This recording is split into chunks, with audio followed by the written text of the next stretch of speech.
Kelihatan ya? Proses.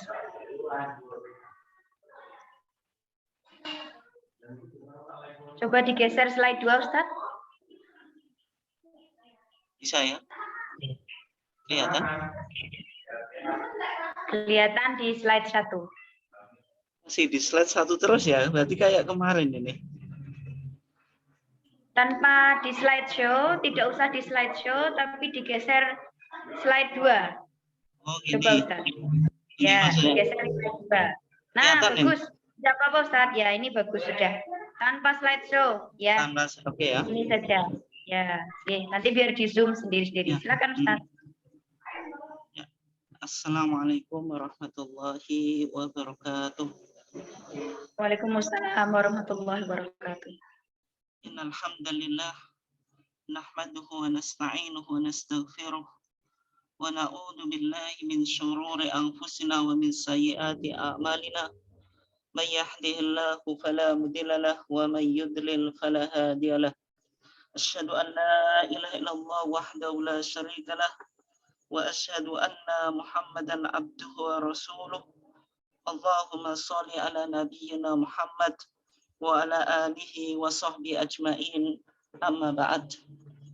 Yang saya hormati Ketua PCM Kota Bojonegoro dan seluruh jajarannya, kemudian bapak-bapak dan ibu-ibu sekalian dari berbagai macam amal usaha Muhammadiyah yang ada di Bojonegoro, dan juga bapak-bapak dan ibu-ibu dari seluruh warga Muhammadiyah di Bojonegoro maupun yang berada di luar Bojonegoro yang ikut kajian pada malam hari ini yang dimuliakan Allah Subhanahu wa taala. Alhamdulillah pada kesempatan ini kita masih diberikan Allah Subhanahu wa taala sebuah nikmat yang berupa iman dan Islam, dan juga nikmat yang berupa kesempatan dan kesehatan, sehingga pada malam hari ini kita masih bisa mengikuti kajian rutin 2 minggu sekali dengan PCM Kota Bojonegoro. Dan juga selawat serta salam semoga tetap terlimpahkan kepada Nabiullah Muhammad SAW. Bapak-bapak dan ibu-ibu sekalian, jamaah ketarjian PCM Kota Bojonegoro yang dimuliakan Allah, insya Allah pada kesempatan ini kita akan mengangkat sebuah topik, yaitu Muhammadiyah dan moderasi keagamaan dalam bidang teologi dan hukum Islam. Nah, topik ini sengaja saya buat sebagai kajian refleksi Milad Muhammadiyah 109, yang mana di dalam topik ini kita akan mencoba melihat bagaimana moderasi keagamaan yang dikembangkan di dalam Muhammadiyah di dalam 2 bidang. Yang pertama dalam bidang teologi atau akidah, kemudian yang kedua dalam bidang hukum Islam. Bapak-bapak dan ibu-ibu sekalian yang dimuliakan Allah, ketika kita bicara tentang moderasi beragama, yang mana istilah ini sering kita dengar di dalam media massa atau dipakai sebagai jargon di kalangan kelompok-kelompok mainstream Islam termasuk Muhammadiyah. Sebenarnya yang dimaksud dengan moderasi beragama itu apa? Yang pertama, kalau kita coba pahami secara terminologi, kata moderasi itu artinya middle path atau jalan tengah, yaitu sesuatu yang ada di tengah dari 2 sifat negatif atau sifat buruk. Ya, misalnya kita coba ambil satu contoh, yaitu perilaku hemat atau sikap hemat. Maka hemat ini yang disebut sebagai perilaku in the middle path, yaitu di tengah jalan antara 2 sisi dari sikap yang negatif, yaitu kikir dan boros. Dan ketika kita coba lihat, misalnya di dalam Kitab Thaharah, ini saya coba langsung ke aplikasi. Di Kitab Thaharah di dalam HPT kita tentang babul husli, tentang bab mandi besar, maka di dalam HPT kita di sana dijelaskan wala tusrif fi isti'malil ma'. Janganlah kamu berlebihan di dalam menggunakan air ketika mandi besar. Dan tuntunan ini didasarkan pada hadis, yaitu hadis muttafaqun alaih dari sahabat Anas. Kana Nabi sallallahu alaihi wasallam yaghtasilu bis-sa'ila khamsati amjad. Bahwasanya Rasulullah sallallahu alaihi wasallam itu apabila mandi menggunakan air 1 sok sampai 5 mud. Wa yatawaddo bil mud, dan Rasulullah wudu dengan 1 mud. Kalau kita coba lihat di dalam footnote HPT kita, nanti Bapak Ibu sekalian bisa lihat di halaman 66, maka 1 sok itu dijelaskan kurang lebih 3 liter. Artinya mandinya Rasulullah itu menggunakan air 3 liter. Dan wudhunya Rasulullah tadi dikatakan menggunakan air 1 mud. 1 mud itu kurang lebih 3/4 liter. Ya, kira-kira 1 gelas itu. Itu digunakan Rasulullah untuk wudhu. Nah, ini menunjukkan bahwasanya sikap hemat itu dianjurkan oleh Rasulullah meskipun kita menggunakan air sebagai media toharoh atau sebagai ibadah. Dalam konteks ibadah pun kita tidak boleh menggunakan air secara berlebihan. Kenapa? Karena intinya Islam mengajarkan yaitu sikap middle path, sikap yang mana kita berada di dalam posisi jalan tengah, yaitu hemat antara 2 sifat yang negatif, yaitu antara kikir dan boros. Nah, kemudian itu arti moderasi secara terminologi. Kemudian dalam konteks praktek keagamaan, moderasi itu maknanya apa? Ya, secara singkat bisa kita definisikan yang disebut moderasi itu adalah pemikiran, sikap, dan perilaku beragama dengan cara mengambil posisi pertengahan. Inilah yang disebut sebagai wasatiyah. Jadi Islam itu mengajarkan sikap beragama secara wasatiyah. Kita tidak beragama secara ekstrem kiri maupun ekstrem kanan. Nah, sehingga kalau kita lihat bahwasanya di dalam Al-Quran dan juga di dalam hadis itu bisa kita temukan bahwasanya Allah dan Rasul-Nya melarang kita untuk beragama secara ekstrem dan berlebihan. Maka cara beragama secara ekstrem dan berlebihan itu di dalam istilah agama atau di dalam terminologi agama disebut al-hulu. Nah, sehingga Al-Quran juga mengkritisi bagaimana sikap keberagamaan yang ada di dalam agama Judaism, agama Yahudi, dan juga agama Christianity, yang mana mereka beragama secara berlebihan. Maka di dalam Al-Quran dikatakan, ya ahlal kitabi la taghlu fi dinikum. Wahai ahlul kitab, janganlah engkau bersikap berlebihan di dalam beragama. Nanti kita coba lihat bagaimana kritik Al-Quran terhadap ahlul kitab atau the people of book yang mana mereka di dalam beragama memiliki sifat hulu. Nah, kemudian Bapak Ibu sekalian yang dimuliakan Allah, ketika kita bicara tentang konsep wasatiyah yang dikembangkan di dalam Islam dan juga dikembangkan di dalam Muhammadiyah, maka istilah wasatiyah itu bisa kita temukan di dalam Al-Quran dan hadis. Yang pertama, bahwasanya Allah Subhanahu wa taala di dalam surat Al-Baqarah ayat 143 mengatakan, wa kadzalika ja'alnakum ummatan wasata litakunu syuhada'a 'alan nasi wa yakuna rasulu 'alaikum syahida. Wa kadzalika, dan demikian itu, ja'alnakum, kami menjadikan kamu sekalian ummatan wasata, umat yang berada in the middle part, yaitu berada di tengah-tengah, litakunu syuhada 'alan nas, supaya kamu sekalian menjadi saksi atas manusia, wa yakuna rasulu 'alaikum syahida, dan Rasul akan menjadi saksi atas kamu sekalian. Maka kalau kita lihat di dalam ayat ini, Allah memposisikan umat Nabi Muhammad itu dengan posisi pertengahan, posisi in the middle part, yang mana umat Islam itu digambarkan sebagai umat wasato, umat yang tidak ekstrem kiri maupun ekstrem kanan. Dan ini konteksnya nanti di hari akhirat yang menunjukkan bahwasanya sikap berada di pertengahan itu yang bisa mengantarkan umat Islam menuju jalan keselamatan. Kemudian yang kedua, ada hadis yang cukup populer. Rasulullah mengatakan khairul umuri awsatuha. Sebaik-baik perkara itu yang di tengah-tengah, tidak ekstrem kiri dan ekstrem kanan.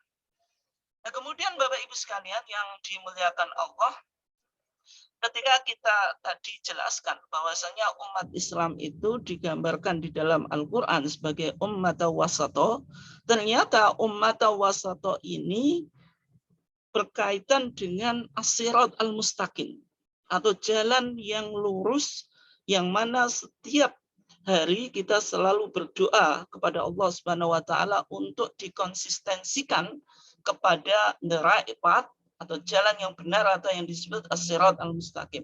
Paling tidak di setiap rakaat di dalam sholat kita, maka kita selalu membaca Al-Fatihah. Di antara inti dari doa yang ada di dalam Al-Fatihah itu apa? Ihdinas siratal mustaqim. Ya Allah, tunjukkanlah kepada kami jalan yang lurus. Sirat al-mustaqim itu digambarkan dengan atau ditafsirkan dengan ayat berikutnya, karena al-ayah yufassiru ba'duha ba'dan, dalam kaidah ilmu tafsir demikian, yaitu ayat itu satu dengan yang lainnya saling memberikan interpretasi atau saling apa? Menafsirkan. Maka kita temukan tafsirnya itu. As-sirat al-mustaqim itu jalannya siapa? Jalan yang lurus itu jalannya siapa? Siratal ladzina an'amta alaihim, yaitu sirat atau jalan yang engkau berikan orang-orang yang engkau berikan nikmat atas mereka, ghairil maghdubi alaihim. Dan jalan ini bukan jalannya orang yang engkau murkai, maksudnya orang yang dimurkai oleh Allah, waladhdallin, demikian juga bukan jalannya orang-orang yang tersesat. Maka di dalam hadis dijelaskan siapa orang yang dimurkai oleh Allah, maka dalam hadis dikatakan al-Yahud, mereka adalah orang Yahudi. Al-Dhalin, orang-orang yang tersesat, itu siapa? An-Nasara, yaitu orang-orang Nasrani. Artinya sikap beragama umat Islam itu berusaha untuk memposisikan di tengah-tengah antara sikap keberagamaan dari agama yang mendahului umat Islam atau mendahului Islam, yaitu agama Judaism dan agama Kristianiti. Kalau kita coba lihat bagaimana teologi yang ada di dalam Islam dan korelasinya dengan teologi yang ada di dalam Judaism dan Christianity. Misalnya kita coba lihat agama Islam itu nabinya Nabi Muhammad, kemudian kitab sucinya Al-Quran. Kemudian agama Judaism itu nabinya Moses atau Musa, kitab sucinya adalah Taurat. Kemudian Christianity kitab nabinya Yesus atau Jesus, kemudian kitab sucinya Gospel atau Injil. Yang mana tiga agama ini semuanya merefer kepada sosok yang penting, yaitu Ibrahim. Sehingga tiga agama ini dalam kajian perbandingan agama atau studi komparatif religion itu disebut sebagai Abrahamic faith, yaitu keyakinan-keyakinan yang merujuk pada sosok Ibrahim. Kalau kita coba lihat di sini, ternyata nanti kita bisa temukan bagaimana teologi Islam dan korelasinya dengan teologi-teologi yang ada dalam Judaism dan Christianity. Kita coba misalnya dalam Islam nabinya Muhammad, maka Nabi Muhammad itu ditolak oleh Yahudi dan ditolak oleh orang Kristen. Nah, kemudian Nabi Muhammad, umat Islam apakah menolak nabinya orang Yahudi, yaitu Moses atau Musa? Maka Islam menerima sosok Musa ini. Kemudian Islam juga menerima sosok Yesus atau sosok Nabi Isa. Artinya agama Islam juga menerima nabi-nabi yang ada di dalam perjanjian lama ataupun juga sosok yang penting figur yang penting dalam Perjanjian Baru atau di dalam kitab sucinya orang Kristen atau di Injil kan. Nah, kalau kita lihat hubungan antara Judaism dengan Christianity, maka orang Yahudi tentu menolak Yesus dan orang Kristen menerima Musa ini. Kemudian kalau kita coba lihat sekarang kitab sucinya, maka Al-Quran ini ditolak oleh orang Yahudi dan juga oleh orang Kristen. Gitu. Tapi bagaimana sikap kita terhadap kitab sucinya orang Yahudi, yaitu Taurat? Maka kita beriman dengan Taurat. Bagaimana sikap kita terhadap kitab sucinya orang Kristen, yaitu Gospel atau Injil? Maka kita beriman. Hanya saja kita tempatkan keimanan kita itu di dalam Taurat dan Injil yang masih asli atau belum ada distorsi. Gitu. Nah, sedangkan Yahudi dengan Kristen, maka kalau kita lihat orang Yahudi tentu menolak Injil. Dan orang Kristen menerima Taurat karena Taurat ini diletakkan di dalam Perjanjian Lama di dalam kitab mereka. Kemudian yang ketiga, bagaimana tiga agama ini memandang sosok Yesus atau memandang sosok Isa.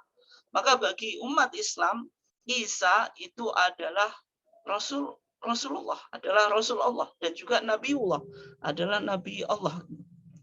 Sehingga kita menganggap bahwasanya Isa itu adalah nabi manusia biasa tetapi tidak memiliki sisi ketuhanan.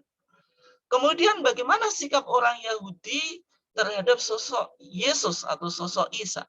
Maka bagi orang Yahudi Yesus ini bukanlah seorang nabi sehingga mereka mengingkari kenabian Nabi Isa dan bahkan mereka menuduh bahwasanya Isa itu dilahirkan dari seorang perempuan yang pelacur. Sehingga di dalam Al-Quran ada indikasi bagaimana Al-Quran mengcounter terhadap anggapan-anggapan semacam itu. Maka Al-Quran mengatakan wa ma kanat ummuka baghiyah, dan tidaklah ibumu itu adalah seorang pelacur. Jadi dalam pandangan Islam, Maryam itu adalah wanita yang suci atau al-adra, perawan yang masih virgin dan bisa melahirkan Yesus sebagai mukjizat.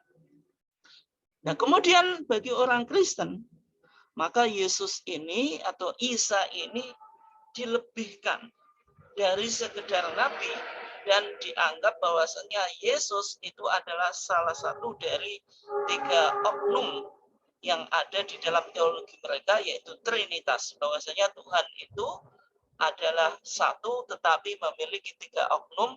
Ada oknum Bapa atau the Father atau Al-Ab, kemudian Ruhul Kudus atau the Holy Spirit, kemudian ada Al-Ibn atau Son of God, adalah anaknya Tuhan yang mana dia hidup di dunia dan berjasad dengan jasad manusia sebagai bentuk penebusan dosa yang pernah dilakukan oleh nenek moyang manusia yaitu Nabi Adam dengan cara disalib. Dan siapa yang beriman kepada penyaliban Yesus maka dianggap mendapatkan keselamatan. Maka kalau kita lihat dari sekilas dari melihat teologi yang berkembang dari tiga agama ini, sebenarnya agama Islam yang mencoba memposisikan dari apa yang diyakini oleh agama-agama sebelumnya itu secara proporsional. Artinya Islam memiliki sifat moderat di dalam memandang teologi yang berkembang atau teologi agama-agama yang berkembang sebelum Islam. Kemudian Bapak Ibu sekalian yang dimuliakan Allah, ketika kita melihat moderasi keberagamaan di dalam Muhammadiyah, misalnya kita bisa lihat di dalam wawasan ketarjian.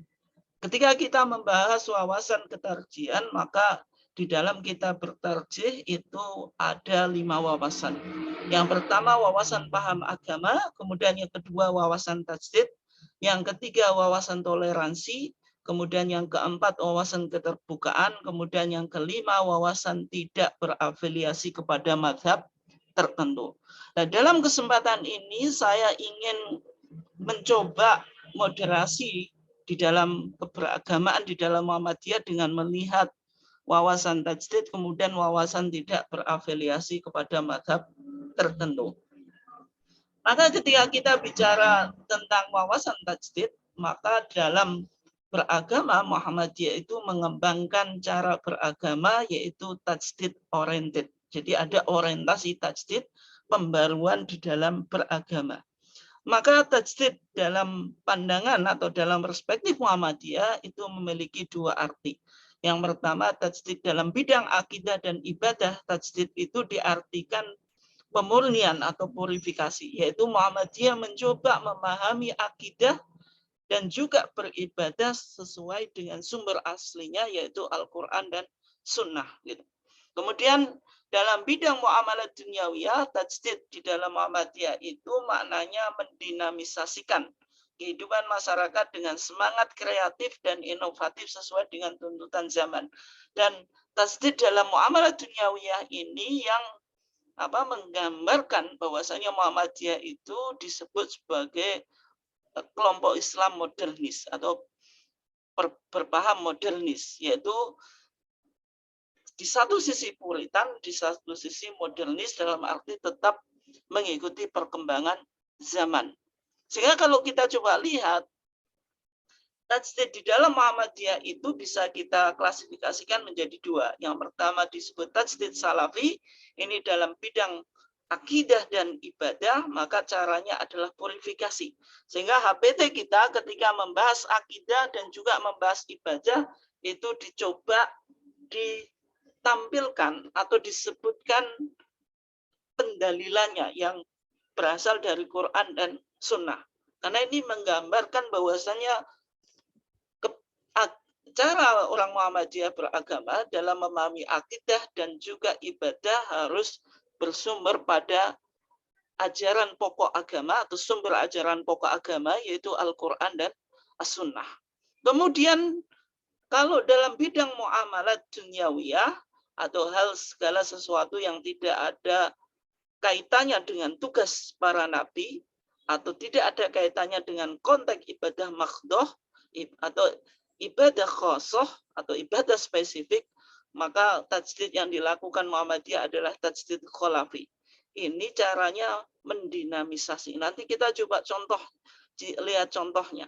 Artinya di sini Muhammadiyah bisa rigid, bisa ketat di dalam konteks berakidah dan beribadah, tapi dalam konteks muamalah duniawiyah Muhammadiyah bisa bersifat fleksibel atau lentur dan dinamis. Ini artinya Muhammadiyah mencoba melihat adanya keseimbangan dan bersikap moderat di dalam memahami dua hal ini. Kapan kita harus rigid, kapan kita bisa bersikap dinamis dan fleksibel. Oke, kemudian yang berikutnya ada wawasan tidak berafiliasi kepada mazhab tertentu. Nah, ini penting. Dalam konteks modern, maka sikap yang ditempuh oleh Muhammadiyah tidak mengikatkan dirinya kepada mazhab tertentu. Ini merupakan sikap moderasi keberagamaan. Karena Muhammadiyah bisa mengakomodir pendapat-pendapat yang ada di dalam khasanah keislaman klasik dari lintas mazhab. Tidak hanya satu mazhab, tetapi Muhammadiyah mencoba dalam memecahkan permasalahan-permasalahan agama itu. Yang pertama tentu merujuk pada Al-Quran dan Sunnah, tetapi juga Muhammadiyah mencoba mengkaji dan menjadikan aqwalul fuqaha, pandangan-pandangan atau opini-opini para ahli fikih dari lintas mazhab, tidak hanya satu mazhab, sebagai pertimbangan di dalam memutuskan atau memberikan fatwa terhadap masalah-masalah yang berkembang di dalam kemasyarakatan. Artinya dalam konteks modern, sikap tidak bermadzhab itu adalah sikap moderasi keberagamaan. Sehingga pandangan Muhammadiyah bisa ditemukan kesamaannya dari lintas mazhab, tidak hanya satu mazhab saja. Ini artinya Muhammadiyah tidak mengikuti mazhab tertentu, tetapi juga tidak anti mazhab. Ini menunjukkan sikap moderat yang dikembangkan di dalam Muhammadiyah. Nah, kemudian Bapak Ibu sekalian yang dimuliakan Allah, kita akan coba sekarang lihat moderasi teologi Muhammadiyah. Ketika kita bicara tentang akidah Muhammadiyah atau teologi Muhammadiyah, maka sebenarnya akidah Muhammadiyah itu sudah kita bisa temukan di dalam Kitabul Iman yang merupakan putusan tarjih di Solo tahun 1929. Kitabul Iman yang ada di HPT kita ini sayangnya masih belum banyak dikaji di lingkungan Muhammadiyah. Sehingga dalam memahami akidah di dalam Muhammadiyah itu sering kita dapatkan dengan pandangan yang beragam sesuai dengan background seorang dai atau seorang guru yang mana dia belajar dulunya. Jarang di antara mubalek atau juga guru Muhammadiyah mencoba memahami Kitabul Iman di dalam HPT ini sebagai produk atau hasil pemikiran Muhammadiyah itu sendiri yang menggambarkan bagaimana rumusan teologi yang ada di Muhammadiyah. Nah, ketika kita bicara tentang teologi Muhammadiyah, maka teologi Muhammadiyah itu memiliki beberapa penamaan. Misalnya bisa disebut sebagai teologi firqah najiyah, sebagai akidah al-firqah najiyah, yaitu akidahnya kelompok yang selamat. Artinya di dalam hadis digambarkan bahwasanya Rasulullah mengatakan sataftariqu ummati ala thalathin wa sab'ina firqatan. Umatku ini akan terpecah menjadi 73 golongan, yang selamat hanya satu. Kemudian dijelaskan oleh Rasulullah, ma'ana alaihi wa ashabi, yaitu mereka yang berpegang kepada cara beragama yang dipahami oleh Rasulullah dan para sahabatnya.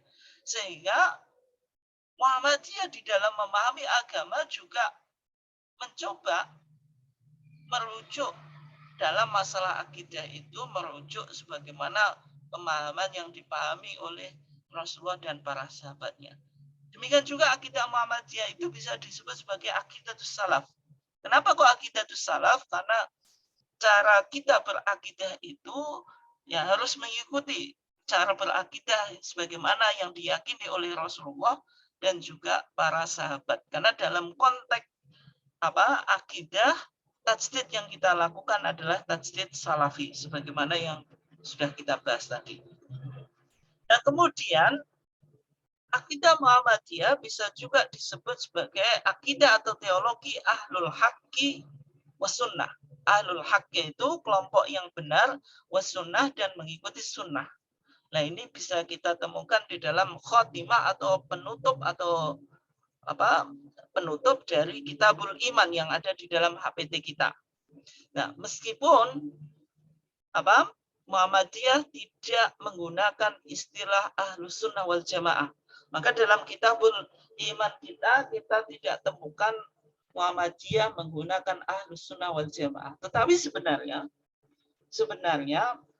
di dalam data ketarjian kita, yang mana HPT dicetakan yang dulu, yang disebut dengan kitab HPT petilan yang masih belum dikompilasi kayak ini, kita bisa temukan di sana. Nanti suatu saat kita bahas. Dulu dalam sejarahnya Muhammadiyah itu pernah menggunakan istilah Ahlussunnah wal Jamaah. Tetapi mungkin karena Ahlussunnah wal Jamaah ini dalam konteks Nusantara itu dipahami dengan pemahaman yang mungkin bisa kita katakan pemahaman sempit, bahwasanya Ahlussunnah wal Jamaah itu adalah kelompok yang bermadhab, misalnya dalam konteks fikih bermadhab Syafi'i, dalam konteks akidah bermadhab Asy'ariyah, dalam konteks tasawuf bermadhab atau mengikuti Thariqatul Junaid wal Ghazali, kemudian memiliki ritual-ritual yang berkembang di dalam masyarakat itu, sehingga mungkin Muhammadiyah memilih untuk merevisi atau tidak mencantumkan lagi istilah Ahlussunnah wal Jamaah, karena Muhammadiyah melihat bahwasanya kita berislam itu berislam secara substantif. Artinya selama kita berpegang kepada Al-Quran dan Sunnah, maka kita tentu layak disebut sebagai Ahlussunnah wal Jamaah, meskipun kita tidak mengklaim bahwasanya diri kita Ahlussunnah wal Jamaah. Kemudian akidah di dalam Kitabul Iman kita bisa disebut sebagai usul al-aqaid as-sahihah, yaitu pokok-pokok akidah yang benar, yang mana pokok-pokok akidah yang benar ini dibangun atas 6 pondasi atau 6 pilar. Mulai al-iman billah, iman kepada Allah, al-iman bimalaikatillah, iman kepada malaikat-malaikat Allah, sampai al-iman bil qada wal qadar, iman kepada qada dan qadar. Sebagaimana yang kita sudah pahami, semuanya itu disebut arkanul iman, yaitu rukun-rukun iman yang 6 itu. Nah, kemudian akidah yang dipahami oleh Muhammadiyah, maka di dalam penutup kitabul iman kita itu dijelaskan bahwasanya sumber akidah itu Al-Quran dan Sunnah, serta dikuatkan dengan dalil-dalil yang mutawatir. Tapi untuk pembahasan apakah Muhammadiyah menerima hadis ahad atau hanya menggunakan hadis-hadis mutawatir dalam konteks akidah, ini suatu saat bisa kita diskusikan lebih spesifik atau lebih detail. Kemudian Bapak Ibu sekalian yang dimuliakan Allah, kita coba lihat tentang pemahaman teologi yang berkembang di kalangan Muhammadiyah yang menunjukkan sikap moderasi di dalam beragama. Misalnya kalau kita lihat pembahasan tentang perbuatan manusia atau af'alul ibad, ini merupakan topik akidah yang sering kontroversial, yaitu perdebatan di kalangan al-mutakallimun atau mutakallimin, yaitu teolog Islam, tentang apakah manusia memiliki kemampuan untuk berbuat atau manusia itu sama sekali tidak memiliki potensi untuk melakukan perbuatannya. Maka dalam sejarah Islam ada 2 aliran yang sangat ekstrim dan sangat kontras. Yang pertama ada Qadariyah atau Mu'tazilah, mereka berpaham free will, manusia bebas berkehendak, atau free acts, manusia bebas menciptakan perbuatannya, yaitu manusia adalah pencipta perbuatannya secara mutlak. Jadi ketika kita melakukan perbuatan apapun itu tidak ada intervensi dari Allah Subhanahu wa taala sama sekali. Yang kedua ada kelompok Jabariyah. Mereka yang berpaham fatalisme atau predestination, yaitu manusia tidak memiliki daya dan peran dalam perbuatannya. Misalnya dalam filsafat Jawa digambarkan bahwasanya manusia itu seperti wayang. Wayang itu berarti tergantung siapa dalangnya. Mau dibesak noneng di wayangnya mau. Nah, ini menunjukkan manusia tidak memiliki potensi dan kekuatan untuk menciptakan manusia sama sekali. Mungkin ketika kita diskusikan dalam sikap kita dalam menyikapi pandemi atau COVID-19 ini, ada sebagian orang yang berpaham Qadariyah, ada juga yang Jabariyah. Ini dalam konteks modern masih kita sering temukan. Tetapi Muhammadiyah di dalam merespon perdebatan teologis yang berkembang di dalam sejarah Islam dan juga akarnya itu masih kita temukan di dalam konteks modern, maka dalam kitabul iman kita dijelaskan tentang sikap manusia. Maka dalam pandangan HPT atau dalam pandangan tarjih berpandangan bahwasanya manusia itu diberikan al-kasbu.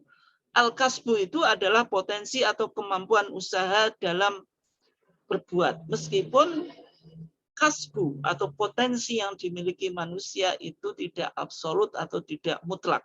Dalam artian usaha yang kita lakukan itu tetap ada intervensi dari Allah sehingga kita dituntut untuk untuk tawakal dan juga berdoa. Itu yang dipahami oleh Muhammadiyah. Kemudian juga di dalam kitabul iman kita itu mencoba memberikan jalan tengah, yaitu perdebatan antara mazhab salaf dengan mazhab khalaf dalam memahami sifat-sifat Allah. Ini dalam lintasan sejarah juga sampai sekarang ini masih diperdebatkan tentang masalah memahami sifat-sifat Allah. Ya, misalnya dalam pandangan mazhab salaf, mereka berpandangan bahwasanya kita di dalam memahami sifat-sifat Allah, yang mana sifat-sifat ini berpotensi ke arah tasbih atau tatsim. Tasbih itu menyerupakan zat Allah dengan makhluknya. Misalnya dalam Al-Quran dijelaskan Allah yaduwa fawqa aydihim. Tangan Allah di atas tangan-tangan mereka. Kemudian wayabqa wajhu rabbika. Wayabqa, dan akan kekal wajhu rabbika, wajah Tuhanmu. Maka ada tangan, ada wajah. Kemudian misalnya dalam hadis yang zilu rabbuna ila sama'i dunya hina yabqa thuluthul lail. Tuhan kami itu turun ke langit dunia ketika sepertiga malam. Nah, ada tangan tadi. Kemudian ada wajah, ada turun. Ini kan sifat-sifat Allah yang berpotensi mengarah kepada tasbih.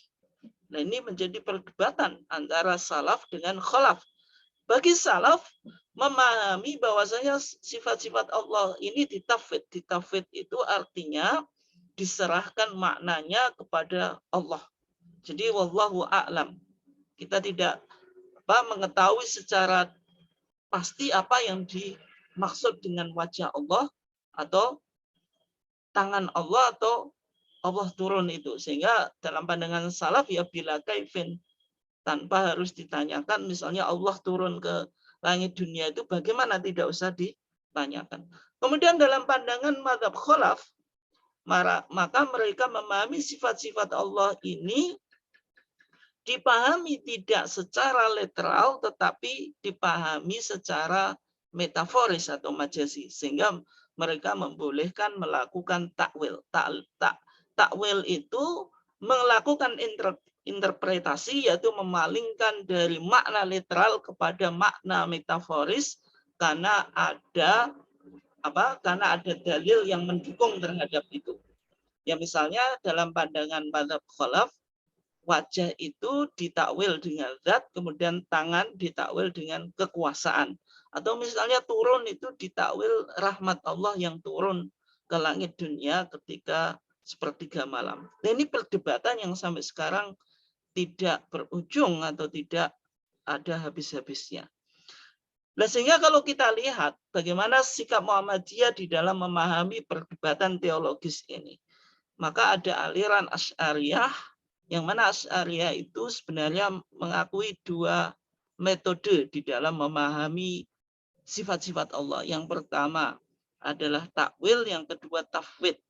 Tapi dalam praktiknya Asy'ariyah ini cenderung mendahulukan takwil daripada makna zahir atau tafwid.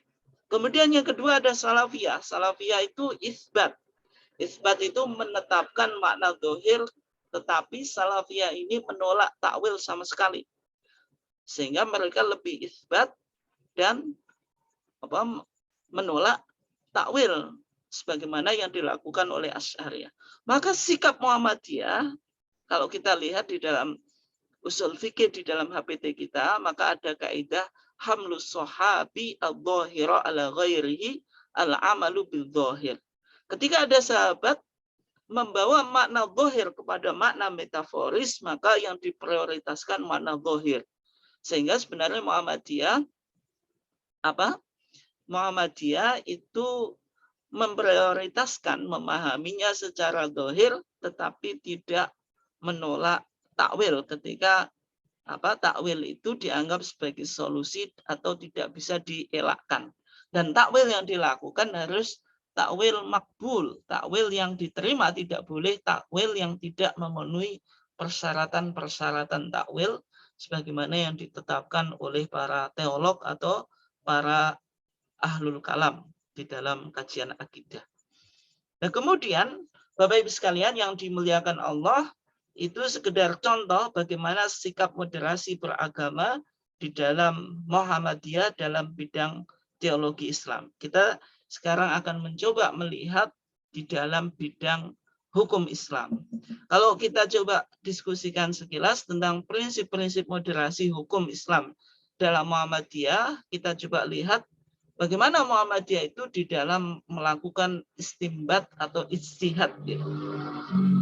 Yang pertama, mencari hikmatut tasyri', yaitu tujuan syariat. Tujuan syariat itu yaitu maslahah. Ini artinya dalam memahami teks atau dalam memahami nas, Muhammadiyah selalu mencoba memahami hikmatut tasyri' atau tujuan syariat, yaitu bahwasanya tujuan syariat itu lil maslahah. Sehingga dalam mendefinisikan agama itu Muhammadiyah bisa kita lihat di kitab Masalah 5 atau kitab Masail al-Khams, maka di sana dijelaskan ketika Muhammadiyah mencoba mendefinisikan agama, maka agama itu dijelaskan ma'angsalahullah, agama itu apa yang diturunkan oleh Allah fil Quran, di dalam Quran, wa ma ja'at bihi as-sunnatu as-sahihah, dan apa yang disebutkan di dalam sunnah sahihah. Kemudian tahun 2000 sunnah sahihah ini ditafsirkan al-maqbulah. Kemudian isi agama itu al-awamir, perintah-perintah, an-nawahi, larangan-larangan, wal irsyadat, petunjuk-petunjuk. Semuanya ini dijelaskan oleh Muhammadiyah bahwasanya lissolahil ibad. Artinya syariat itu datang untuk kemaslahatan dunyahum wa ukhrahum, baik di dalam dunia dan di dalam akhirat.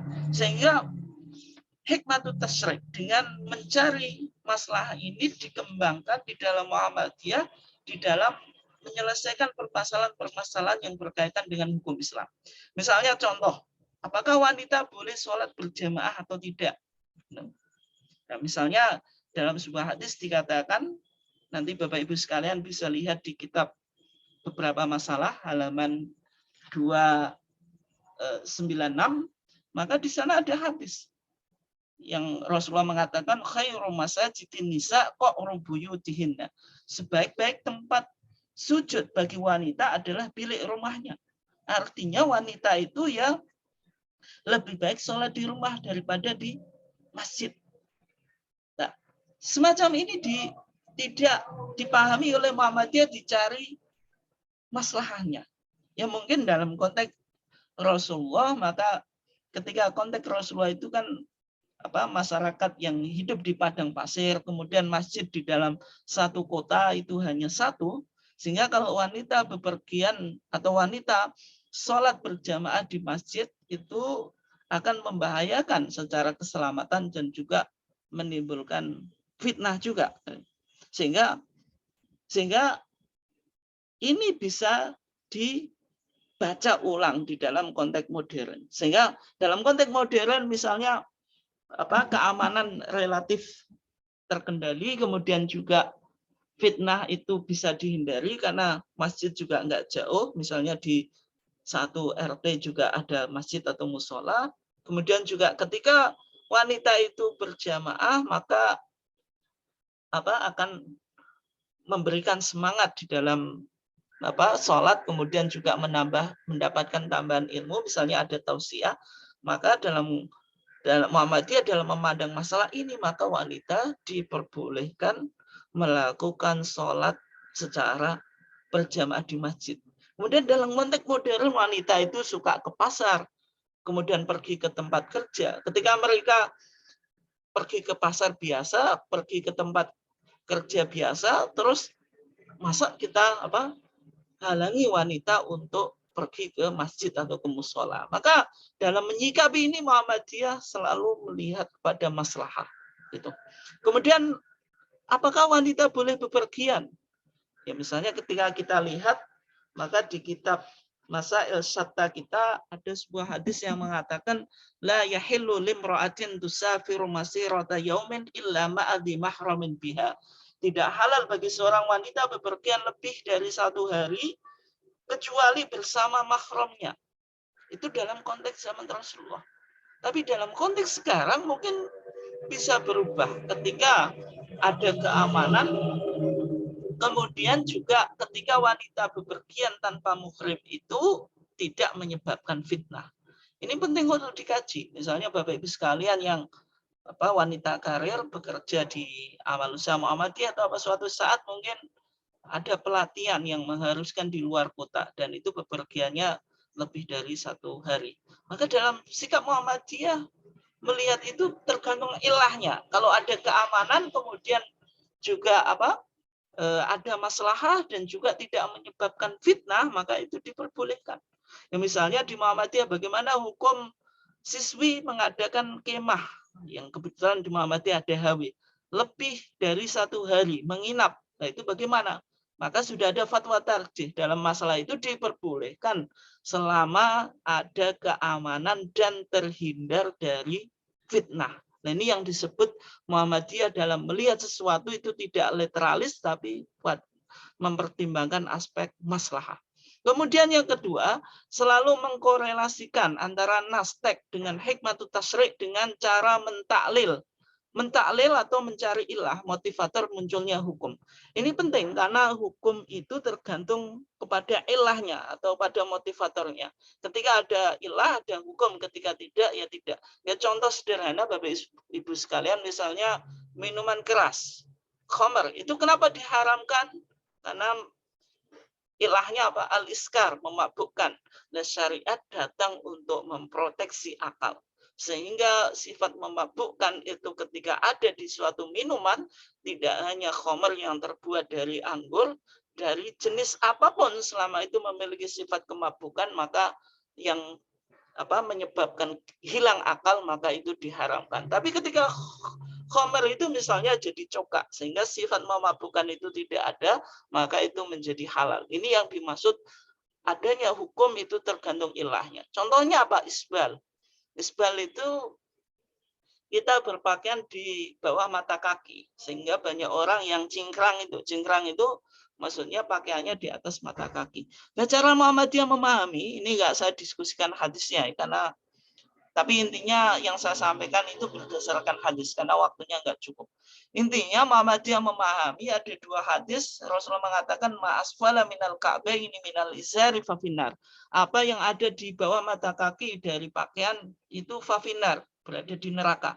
Ini dipahami oleh Muhammadiyah, kenapa muncul teks atau nas ini? Karena ini ada kaitannya di zaman Rasulullah, yaitu orang yang pakaiannya di bawah mata kaki sebagaimana yang dilakukan oleh raja atau permaisuri, ini menunjukkan sifat kesombongan.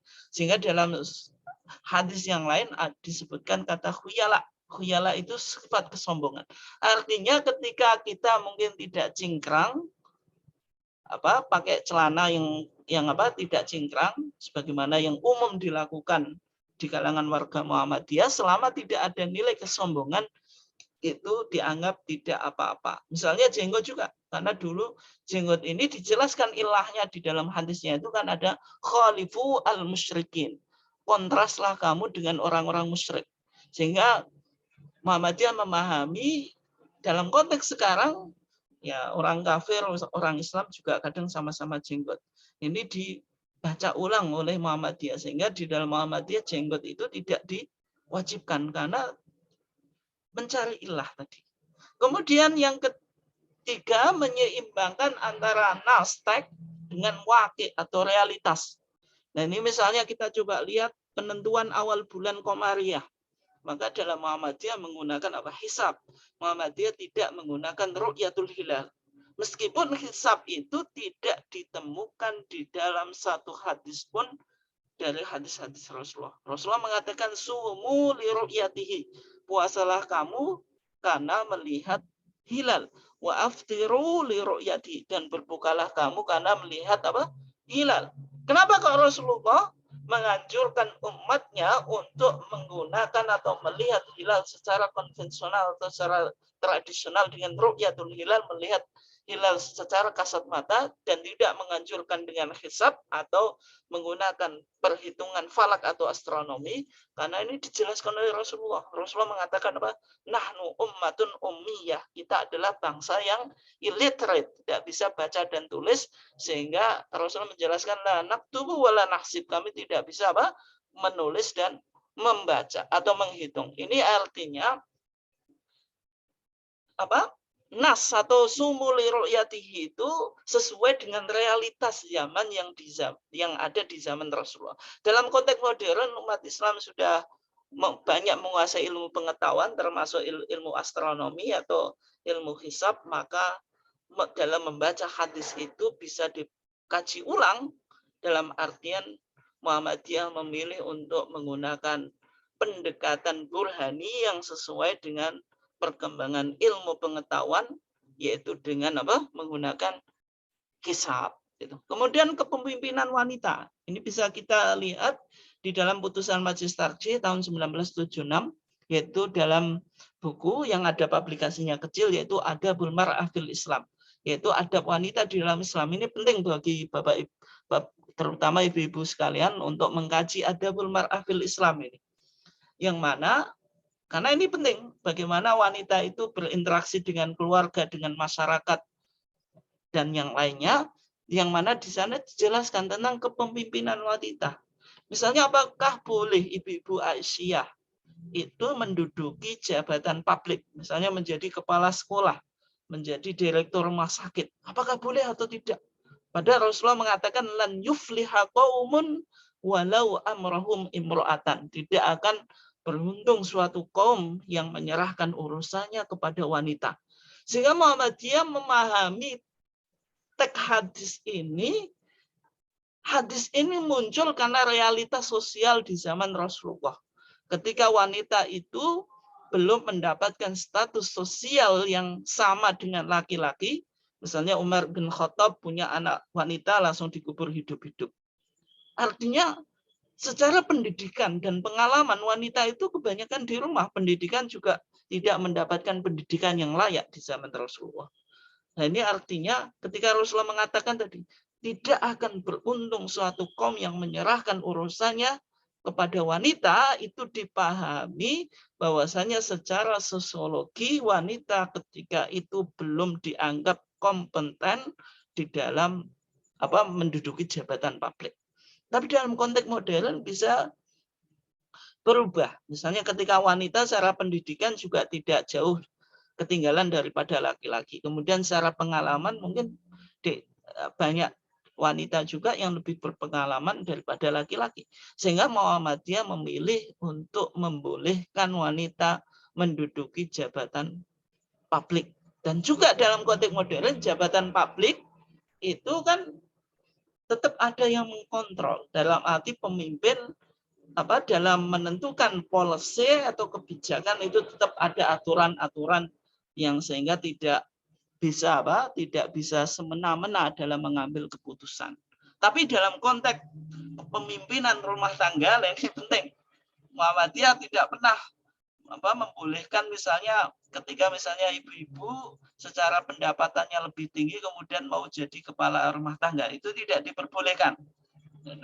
Demikian juga misalnya dalam konteks ibadah atau sholat, itu juga tidak diperbolehkan. Misalnya ibu-ibu yang bacaan Qur'annya fasih, banyak hafal Qur'an atau hafidhah misalnya, kemudian pemahaman agamanya bagus, kemudian mau jadi imam di masjid atau di musola, itu tentu tidak boleh.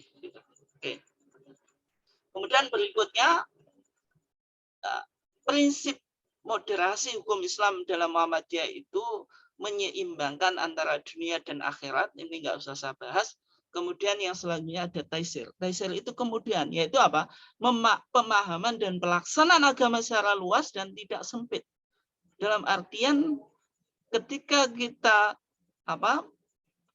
beragama dengan tidak kemudahan, itu adanya takaluf. Takaluf itu menambahkan beban, sehingga menambah-nambahi sesuatu di dalam ibadah itu disebut bid'ah. Orang melakukan bid'ah itu menjadi susah.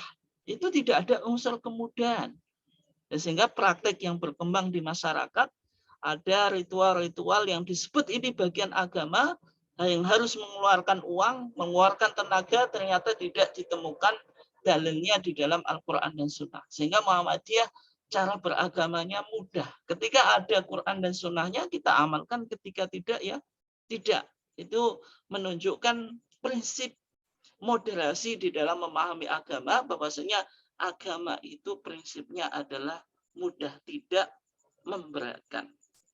Kemudian berikutnya, langkah-langkah dalam memoderasi hukum Islam dalam Muhammadiyah, yaitu memahami nas atau teks dalam bingkai konteks peristiwa.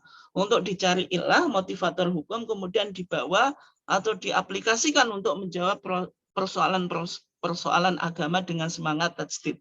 Ini yang dipahami oleh Muhammadiyah. Muhammadiyah memahami teks itu harus dipahami dalam bingkai konteks peristiwa, kemudian dicari ilahnya. Ketika suatu hukum bisa ditaklil, maka ditaklil. Ketika tidak, ya tidak. Nah, itu. Tetapi tidak semua hukum itu harus ditaklil. Kemudian yang berikutnya apa? Mencari maqasid syariah atau tujuan syariat. Bahwasanya syariat itu datang untuk memproteksi 5 perkara, yaitu agama, jiwa, akal, harta, keturunan. Kalau kita lihat syariat yang kita amalkan itu pasti ingin memproteksi 5 ini yang menjadi 5 essential values atau nilai 5 nilai yang sangat esensi. Misalnya, kenapa kita tidak boleh membunuh orang lain? Karena syariat ingin menjaga jiwa. Kenapa minuman keras itu haram? Karena syariat ingin menjaga apa? Akal. Kenapa mencuri itu tidak boleh? Karena syariat ingin menjaga apa? Harta. Kenapa zina itu tidak boleh? Karena syariat ingin menjaga apa? Keturunan.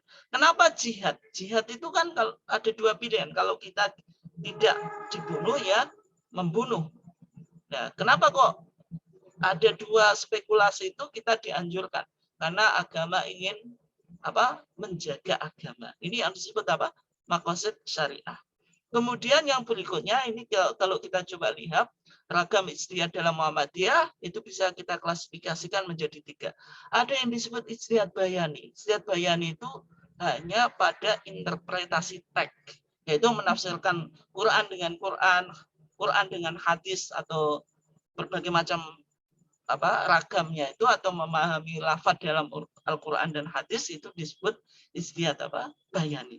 Kemudian ada ijtihad qiyasi. Kalau qiyasi itu berarti apa? Menganalogikan sebuah permasalahan yang ada hukumnya secara tekstual dengan permasalahan yang tidak disebutkan hukumnya secara tekstual karena memiliki persamaan ilah atau motivator. Yaitu mencari apa? Kausasi efisien. Sehingga illatul hukum itu selalu dicari. Kemudian ada ijtihad istislahi, kausasi finalis. Bahwasanya syariat itu datang untuk itu memproteksi 5 hal tadi atau untuk kemaslahatan tadi. Ya, apa tadi sudah kita bahas tadi, menjaga 5 hal tadi: agama, jiwa, akal, harta, keturunan. Kemudian ini yang terakhir, Bapak Ibu sekalian yang dimuliakan Allah, kita coba lihat contoh dan analisa ragam ijtihad Muhammadiyah. Misalnya kunut subuh, nah ini ijtihadnya apa? Bayani. Karena hanya mendiskusikan mana 2 hadis yang lebih kuat. Apakah setelah Rasulullah kunut 1 bulan dalam kunut nazilah itu dalam sholat subuh, konteks sholat subuh masih melakukan atau tidak. Kemudian beras dan ukuran zakat fitri. Misalnya kita tidak temukan Rasulullah itu pernah mengeluarkan zakat fitri dengan beras.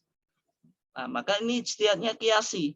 Ukuran zaman Rasulullah itu 1 sok. Kalau kita sekarang tidak menggunakan sok. Sok itu kita konversikan dengan takaran atau ukuran yang ada di kita, ya kurang lebih 2,5 kilo. Itu namanya ijtihad qiyasi. Zakat kerbau ini juga qiyasi. Karena dalam hadisnya hanya bicara tentang zakat sapi. Sapi dengan kerbau itu kan satu jenis. Zakat profesi ya tidak ada di zaman Rasulullah. Karena secara umum yang ada itu pertanian, kemudian perdagangan di zaman Rasulullah. Dalam konteks sekarang misalnya banyak profesi yang hasilnya itu lebih banyak daripada pertanian. Misalnya PNS, kemudian anggota DPR, presiden dan sebagainya. Ini tentu apa? Ada kewajiban zakat. Soalnya secara pemasukan mereka lebih banyak daripada petani. Kemudian khutbah tidak berbahasa Arab. Ini ini Muhammadiyah mencoba mencari ilahnya. Ketika kita kaji hadis ya tidak ada Rasulullah itu khutbah dengan bahasa Indonesia atau bahasa Jawa. Yang ada Rasulullah ya khutbahnya dengan bahasa Arab. Tapi dalam konteks sekarang, kenapa misalnya Muhammadiyah tahun 1927 itu pertama kali membolehkan khutbah itu disampaikan dengan bahasa Bumi Putra. Padahal ketika kita lihat hadisnya, ya Rasulullah tidak pernah khutbah dengan bahasa Jawa atau bahasa Indonesia. Pasti bahasa Arab. Karena Muhammadiyah memahami ilah bahwasanya khutbah itu memberikan nasihat. Nasihat itu harus dipahami. Misalnya soft distancing.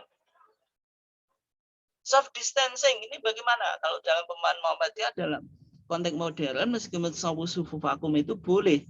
karena ada kepentingan atau hajah yang mana Islam itu tujuannya memproteksi jiwa.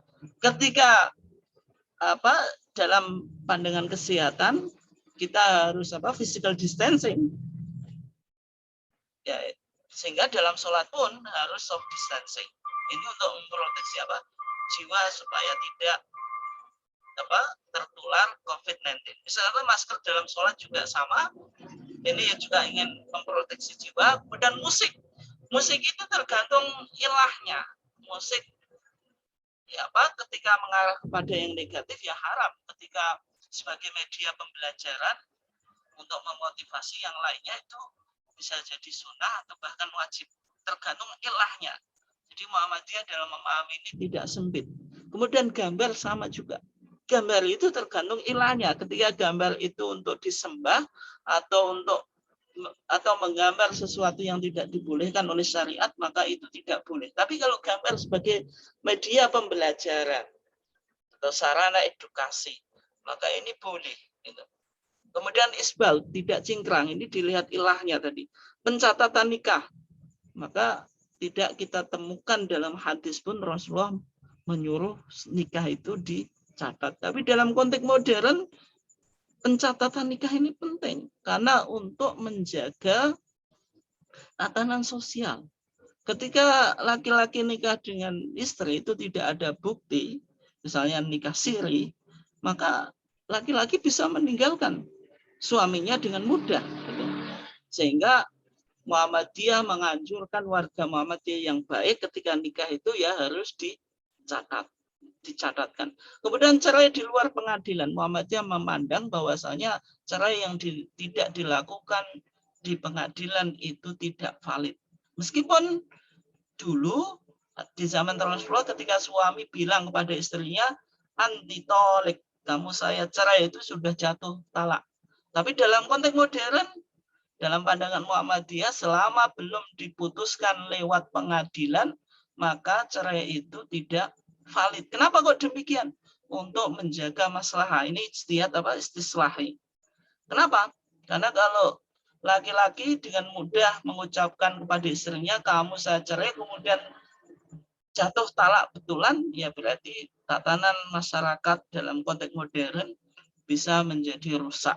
Sehingga dalam fatwa tarjih dijelaskan bahwasanya perceraian yang legal itu ketika melalui pengadilan. Demikian Bapak Ibu sekalian yang dimuliakan Allah, kajian kita untuk mencoba memahami Muhammadiyah dan moderasi keagamaan dalam bidang teologi dan hukum Islam. Dan untuk selanjutnya saya serahkan kepada Bu Jebeng untuk memberikan kesempatan bagi para audien untuk memberikan tanggapan atau juga pertanyaan. Monggo.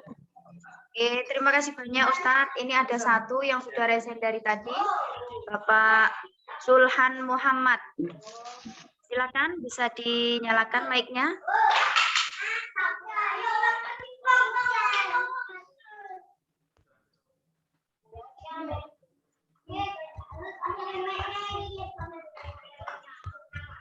Oh, di mute ya, sebentar.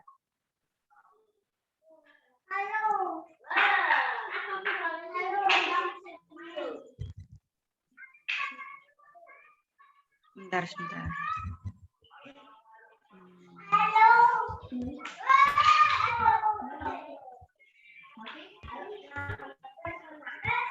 Silakan.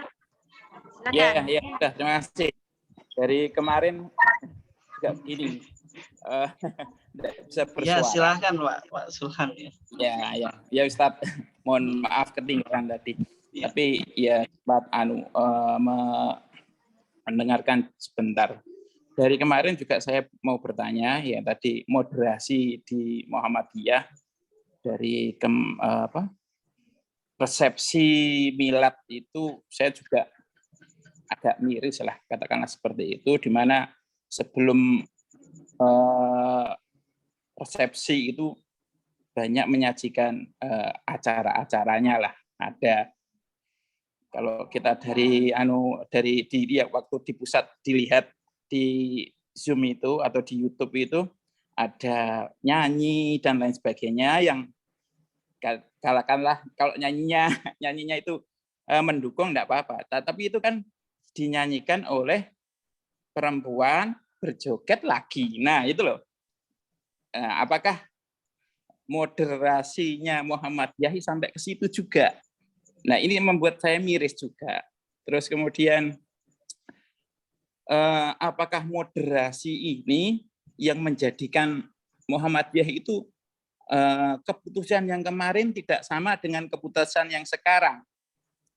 Atau katakanlah saya takut juga besok-besok itu pengambilan keputusan itu tergantung oknum yang ada di sana, di atas sana. Kalau kebetulan orangnya salafi semua, haram, misal itu. Terus kemudian yang jadi pimpinannya, katakanlah yang jadi di majelis tarjih itu orang katakanlah Asy'ariyah, kalau itu ini enggak apa-apa, semisal seperti itu. Nah, apakah nanti kekhawatiran saya itu tergantung keadaan, apa kata situ, kalau ke barat ya barat, ke timur ke timur. Kemudian yang terakhir, dari moderasi Muhammadiyah ini apakah tidak membawa kita kepada Muhammadiyah yang liberal? Itu saja Ustadz. Terima kasih. Assalamualaikum warahmatullahi wabarakatuh. Waalaikumsalam warahmatullahi wabarakatuh. Langsung ditanggapi Ustadz Lukman. Ya, terima kasih Pak Sulhan Muhammad yang selalu setia untuk mengikuti kajian kita. Ya, yang disampaikan tadi menarik ya, dari mungkin acara resepsi milad yang baru saja kita lihat, kita mengikuti di YouTube ataupun juga di media sosial, maka sering kita temukan misalnya ada pertunjukan tari-tarian, kemudian nyanyi dan sebagainya, yang mana itu bagaimana sikap Muhammadiyah. Misalnya hukum musik, kemudian wanita itu atau perempuan itu boleh menari atau tidak. Misalnya di sekolah-sekolah Muhammadiyah ya masih banyak kita temukan pentas seni, ya diantaranya ya ada nyanyian, kemudian tarian yang dilakukan oleh siswi atau juga mahasiswi. Nah, itu bagaimana? Yang pertama tentang musik, maka musik itu kalau kita lihat di kitab Masail Syatta kita yang ada di HPT Jilid 1 itu, Muhammadiyah membahas tentang hukmu alatil lahwi, hukum alat musik atau bunyi-bunyian. Itu intinya nanti bisa dibaca sendiri, ada di halaman 282. Tapi intinya ini pendekatannya dengan memahami illatul hukum, bahwasanya al hukmu yaduru ma'a illatihi wujudan wa adaman. Hukum itu tergantung pada ilat atau motivator munculnya hukum itu. Ketika ada ilatnya ada hukum, ketika tidak ya tidak. Sehingga Muhammadiyah mengklasifikasikan musik itu menjadi 3 macam. Kalau musik itu mengarah kepada yang positif, misalnya untuk memberikan semangat, termasuk yang positif yang sering kita nyanyikan, misalnya Maras Muhammadiyah, Sang Surya, dan juga di ortom Muhammadiyah punya musik atau lagu ya, lagu-lagu sendiri. Maka ini kan memberikan motivasi dan spirit di dalam berorganisasi, maka itu diperbolehkan. Tetapi kalau misalnya musik itu mengarah kepada yang makruh, maka atau yang kepada yang maksiat, tentu tidak diperbolehkan. Sehingga yang menjadi catatan kita, meskipun di Muhammadiyah tidak melihat musik pada ilahnya, maka ketika kita memilih musik itu ya tentu musik-musik yang positif, musik-musik yang memberikan spirit dan motivasi, tidak asal mendengarkan musik atau bahkan musik itu misalnya mengarah kepada hal-hal yang negatif gitu. Kemudian bagaimana kalau perempuan tadi nari? Maka sebenarnya ada, itu sudah dikaji di dalam fatwa tarjih. Karena ada sebuah hadis, ada Habasyiyah, ada perempuan dari Habasyiyah di hari raya Id itu mereka juga menari di Masjid Rasulullah, dan Itu dilihat Rasulullah sama Aisyah. Dalam artian menari itu dalam fatwa tarjih kesimpulannya bahwasanya itu diperbolehkan selama yang menari itu menutup aurat dan juga tidak menampakkan lekuk tubuhnya sehingga memunculkan fitnah. Nah, ketika hal itu bisa dilakukan, maka wanita menari ataupun nyanyi selama itu terhindar dari fitnah, maka itu dianggap boleh gitu. Sehingga kalau pentas seni itu ya mungkin yang diperhatikan bagaimana bajunya itu kan gitu. Bajunya itu bagaimana kan, jangan sampai misalnya pentas seni di Muhammadiyah kemudian yang menampilkan pertunjukannya itu pakaiannya ketat, kemudian yang memicu kepada fitnah atau maksiat, maka itu tentu harus dihindari gitu. Karena sebenarnya di hati jilid kita itu sudah ada tuntunan seni dan budaya. Banyak anggapan bahwasanya Muhammadiyah itu organisasi yang anti seni dan budaya. Sebenarnya Muhammadiyah tidak anti seni dan budaya. Muhammadiyah melihat seni dan budaya itu bagian dari keindahan di dalam kehidupan. Nilai-nilai seni itu sangat penting untuk dikembangkan di dalam menciptakan peradaban yang luhur dan tinggi, karena tidak mungkin ada sebuah peradaban tanpa ada nilai seni dan budaya. Itu sebenarnya sudah ada, suatu saat mungkin kita bisa kaji ya. Tapi ya tadi intinya bagaimana kalau tari-tariannya selama pakaiannya sopan, kemudian tidak menunjukkan lekuk tubuhnya dan juga pakaiannya itu tidak menampakkan kulitnya itu, dan intinya ada keamanan dan terhindar dari fitnah, itu diperbolehkan. Kemudian tadi yang menarik, memang ketika kita bicara tentang wawasan ketarjihan itu ada wawasan keterbukaan.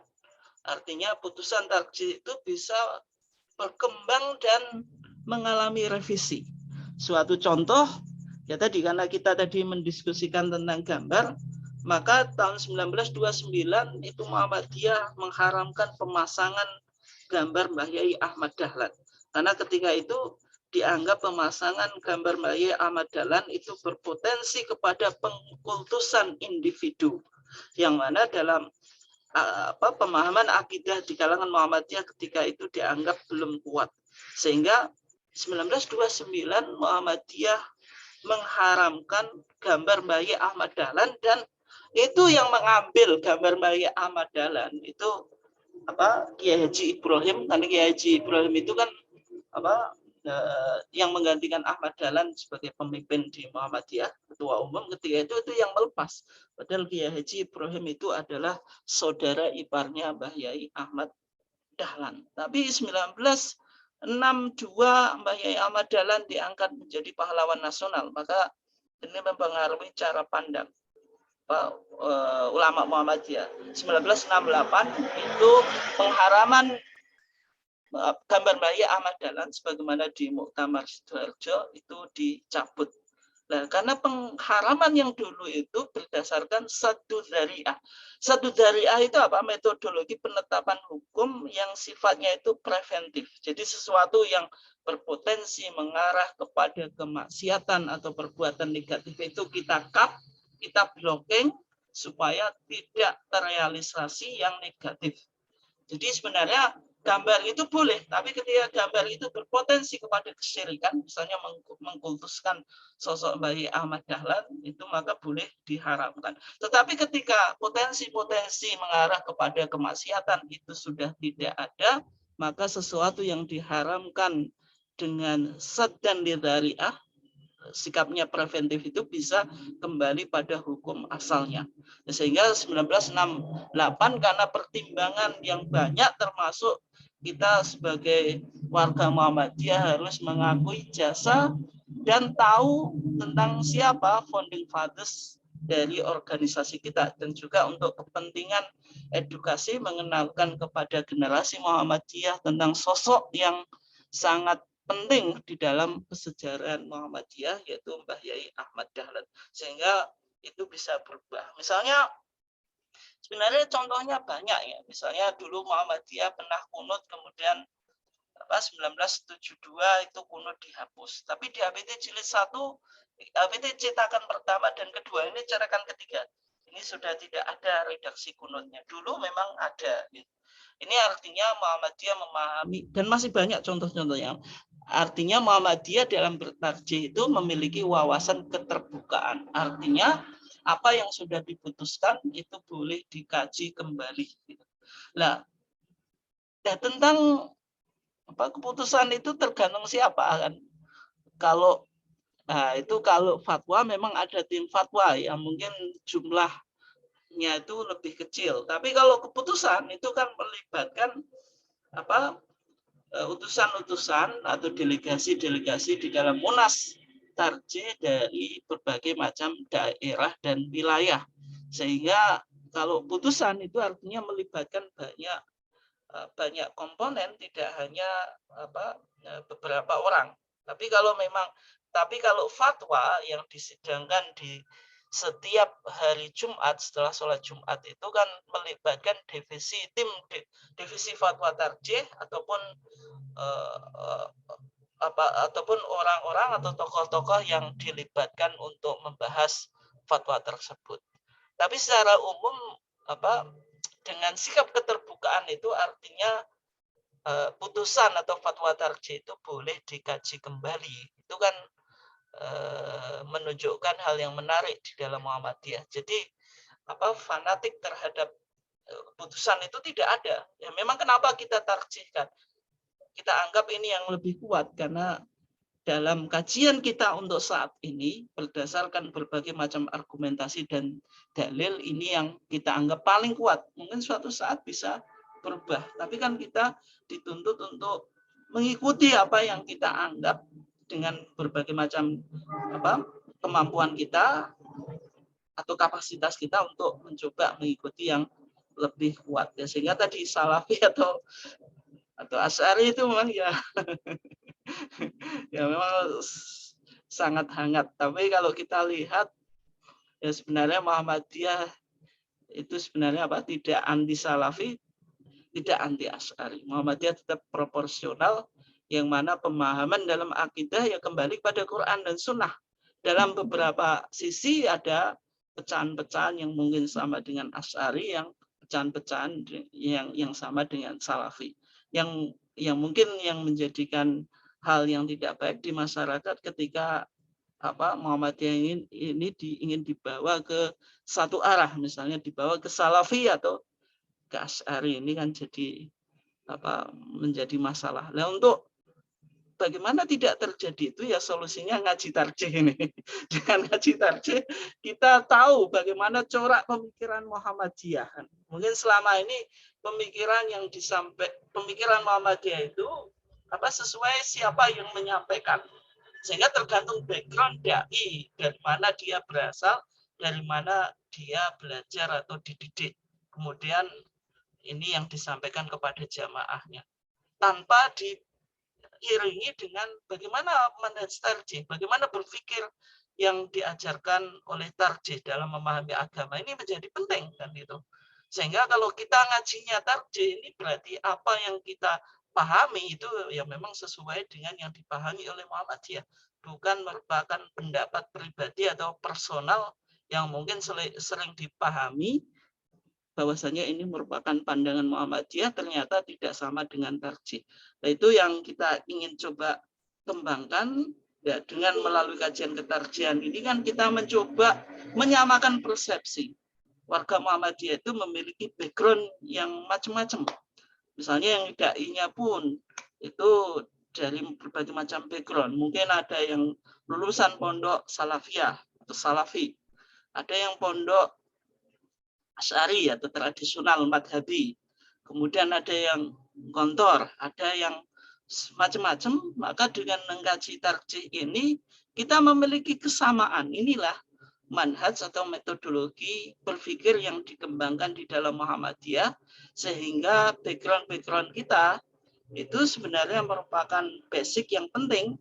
Tapi ketika kita di Muhammadiyah ya tentu menyamakan persepsi, kita mencoba memahami pemahaman agama itu sesuai yang dirumuskan di dalam manhaj tarjih dan melihat produknya yang real itu melalui putusan dan juga fatwa-fatwa tarjih. Mungkin itu Pak Sulhan ya, atau ada yang kelupaan saya belum saya komentari atau tanggapi.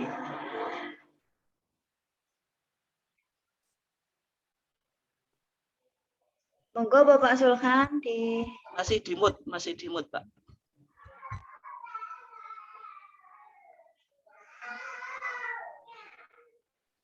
Oh, tidak bisa. Ya, sebentar.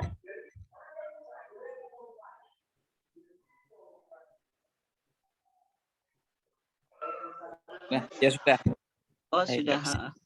Terima kasih Pak Sulhan atas tanggapan atau pertanyaan ini yang menarik saya kira. Nggih, monggo. Ada satu lagi dari Huda, Pak Huda. Assalamualaikum Ustadz, mau tanya, Ustadz mengatakan Muhammadiyah membolehkan wanita ke masjid. Yang menjadi pertanyaan lebih utama mana? Seorang wanita sholat di masjid atau di rumah? Ya. Ini pertanyaan yang menarik ya. Kebetulan sudah ada putusan kita di HPT Jilid 1 di dalam kitab Masail Syatta, yang mana dalam kajian yang dilakukan oleh Majelis Tarjih itu ada dua argumentasi yang cukup kuat. Yang pertama ada hadis yang mengatakan, ini hadisnya dari Ummu Salamah dari Rasulullah SAW. Rasulullah mengatakan khairul masajidin nisa'i qa'ru buyutihinna. Sebaik-baik masjid wanita itu adalah bilik rumahnya. Artinya wanita itu kalau menggunakan makna dari hadis ini, maka wanita itu lebih baik sholat di rumahnya. Tetapi di sisi yang lain ada juga hadis yang mana Rasulullah mengatakan la tamna'u ima Allahi masajidallah. Janganlah kamu melarang hamba-hamba Allah dalam masjid-masjid Allah. Artinya wanita yang ingin menjalankan sholat di masjid itu pun juga tidak boleh seorang suami atau seorang wali melarang mereka. Demikian juga beberapa hadis yang menunjukkan tentang keutamaan sholat jemaah dibanding dengan sholat yang lainnya. Misalnya hadis yang cukup terkenal, Rasulullah Shallallahu Alaihi Wasallam bersabda, "Sholatul jemaati afdalu min sholatil fadhi bisab'in wa ishrina darajah." Sholat jemaah itu lebih mulia daripada sholat individu dengan 27 derajat. Ini artinya sholat jemaah itu lebih baik. Nah, dalam membaca dua hadis ini, maka Muhammadiyah yang tadi kan kontradiktif. Yang satu mengatakan wanita itu ya sholatnya di rumah. Itu yang lebih baik. Yang satu mengatakan tidak boleh kita melarang wanita pergi ke masjid dan ada keutamaan sholat berjamaah di masjid. Maka Muhammadiyah kembali melihat pada ilahnya. Ilahnya itu yaitu kepada kemaslahatan. Mana yang lebih maslahat gitu. Ya memang dalam konteks zaman Rasulullah, kenapa kok Rasulullah mengatakan wanita itu lebih baik sholat di rumah? Yang pertama, masyarakatnya itu adalah masyarakat padang pasir. Sehingga dari sisi keamanan ketika wanita keluar rumah tanpa mahram, itu berpotensi kepada fitnah. Yang kedua, masjid di zaman Rasulullah itu kan tidak banyak. Hanya ada Masjid Nabawi di kota Madinah. Tapi dalam zaman sekarang keamanan mungkin relatif terjaga. Kemudian juga masjid itu tidak jauh. Misalnya di setiap RT pun ada musola atau setiap desa ya ada masjid kan. Nah, ini mempengaruhi cara pandang realitas masyarakat. Sehingga dalam pandangan Muhammadiyah ya sekarang selama wanita itu aman, kemudian tidak terjadi fitnah. Ini mungkin yang penting untuk dipahami bagi ibu-ibu ketika jamaah di masjid, jangan sampai menggunakan pakaian yang terlalu yang berpotensi mengarah kepada fitnah gitu. Baik yang mungkin tidak begitu syar'i ataupun terlalu bagus sehingga memberikan menarik perhatian bagi orang. Kemudian juga jangan memakai parfum. Parfum yang baunya itu terlalu, yang jenengan lewat kemudian baunya masih ketinggalan itu Bu. Tapi kalau parfum untuk menghilangkan bau badan, ya sekedarnya saja, tidak sampai memunculkan rangsangan bagi orang laki-laki yang berada di sampingnya, itu tidak masalah. Yang tidak boleh ketika jenengan ke masjid kemudian parfumnya over. Nah, ini artinya itu tidak boleh. Kenapa demikian? Karena ibadah itu harus betul-betul terhindar dari hal-hal yang mengganggu kekhusyuan atau motivasi-motivasi yang lain yang muncul di luar ibadah itu sendiri, yaitu lillahi ta'ala. Itu yang mungkin untuk perlu dicatat. Sehingga dalam pandangan Muhammadiyah, dalam konteks sekarang, wanita itu ya boleh dan bahkan baik untuk melakukan sholat jamaah di masjid karena lebih maslahat. Misalnya karena sholat jamaah lebih baik daripada sholat sendirian. Yang kedua, sholat berjamaah itu bisa memunculkan spirit keimanan sehingga iman kita bisa meningkat. Ketika iman kita itu kan yazidu wa yanqus, bisa bertambah, bisa berkurang. Maka ketika kita ketemu orang lain, itu bisa memotivasi semangat kita di dalam beribadah. Itu yang dipertimbangkan oleh Muhammad. Dan kemudian ketika kita sholat secara berjamaah itu kan mungkin ada taklimnya, ibu-ibu yang mungkin baca Qur'annya belum bisa, dengan di masjid bisa belajar Quran. Mungkin pemahaman agamanya yang masih pas-pasan, dengan di masjid mungkin ada tausiah, ada kajian-kajian yang dilakukan. Sehingga sholat di masjid bagi wanita dalam konteks sekarang itu ada maslahatnya. Nah, kalau kita larang wanita pergi ke masjid, sekarang wanita itu rata-rata kan kerja, keluar rumah, kemudian pergi ke pasar, kemana-mana. Masa kerja, keluar rumah, ke pasar kita nggak larang, kemudian di masjid kita larang? Ini yang menjadi masalah. Nanti satu-satunya tempat yang diharamkan bagi wanita itu masjid. Padahal masjid itu adalah tempat ibadah yang seharusnya juga dijamah oleh wanita. Ini sehingga pandangan Muhammadiyah semacam itu. Melihat sesuatu itu dilihat pada bahwasanya syariat itu pasti membawa ke maslahatan. Mungkin itu ya jawabannya. Kurang lebihnya mohon maaf. Oke, terima kasih Ustadz. Tidak ada lagi chat. Yang penting jangan sampai pergi ke kantor, ke pasar, ke mall, tapi ke masjid alasannya itu. Tidak boleh Ustadz ya. Iya. Sudah pukul, oh ya. Terima kasih katanya Pak Uda. Sudah pukul 21.02. Ya, sama-sama kita tutup ya. Sudah, kalau sudah selesai bisa ditutup Ustaz. Kita tutup dengan bacaan hamdalah. Alhamdulillahirabbil. Monggo Bu, saya kembalikan dengan untuk tutup. Terima kasih Ustaz untuk materi hari ini. Semoga bisa difahami semuanya. Materi ini juga akan nanti di-share di YouTube bagi yang belum bisa mengikuti hari ini. Sampai pukul 21.23 ini masih ada 44 partisipan atau peserta, alhamdulillah. Nanti mungkin kurang lebih 2 atau 3 hari ya Ustadz ya, bisa dilihat di YouTube. Nanti akan kami share bagi teman-teman yang tidak bisa ikut pada malam ini. Sekali lagi terima kasih banyak kami ucapkan pada Ustadz Lukman Hakim, Bapak Ibu. Semoga hari ini membawa manfaat untuk kita semuanya. Akhir pekan yang akhir pekan yang membahagiakan, masih bisa menuntut ilmu meskipun dari rumah masing-masing. Terima kasih. Kami akhiri, mohon maaf. Nasrul minallah fatkun gharib. Assalamualaikum warahmatullahi wabarakatuh. Waalaikumsalam warahmatullahi wabarakatuh.